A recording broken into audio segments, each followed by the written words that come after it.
we had the luxury of, as you know, launching with Comcast early in April. And so really that gave us a view into both the paid TV customer on X1, as well as the cord cutter customer who uses Flex. And so, you know, together this early preview launch really gave us an interesting sandbox to experiment in with millions of subscribers.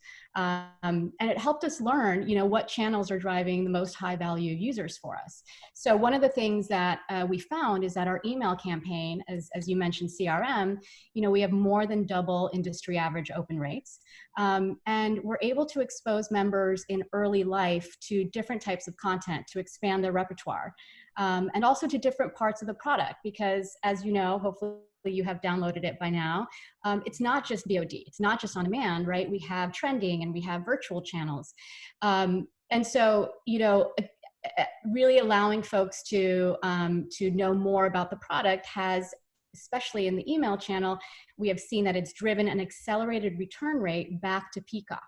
And we found similar results with our paid engagement and retention campaigns as well. And prior to COVID, we were able to have a huge presence in retail stores and Comcast and Xfinity. So a lot of things that we learned, we are now, you know, able to take it to national launch. And what we're doing is really crafting an omni-channel approach and an omni-channel strategy with these learnings that we have from Comcast. So the idea there is using a mix of email marketing, of mobile messaging, which is push notifications, of product promo. So at Hulu, we used to call it house ads. These are the promotions that we run while you're in the product. Paid media, obviously, and then in-app messages. And the idea is they're, you know, optimized to deliver the right message at the right time to the right user. One of the things, you know, 18 months ago when I started was I really wanted to take a look under the hood. And oftentimes, you know, you're beholden to using this legacy monolithic marketing tech stack system. We, again, we're very fortunate that we could build it from the ground up, and it really is a competitive advantage. So we wanted to make sure that the marketing tech stack does what it's supposed to do. You know, easily identify users, easily react to users' behavior in real time. So the idea is that based on your behavior within the app, within the product, that we could trigger, whether it's a push notification or an email, to help nurture you and get you in that right path.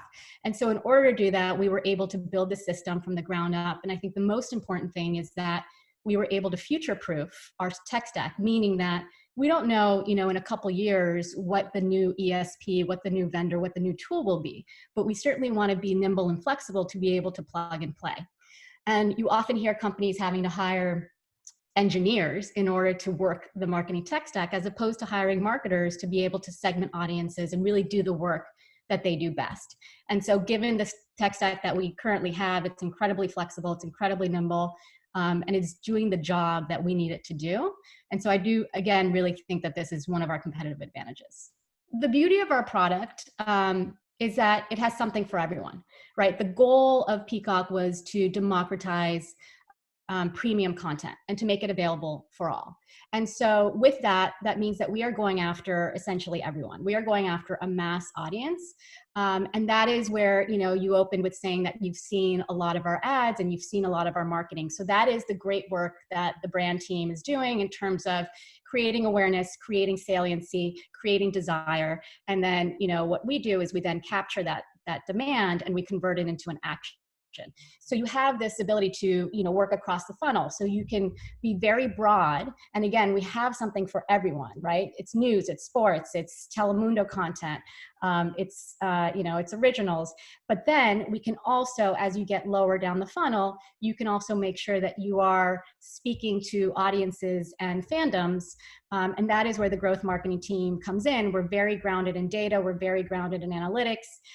We have access to first and third party data. So we can start layering on segmentation based on propensity, based on affinity.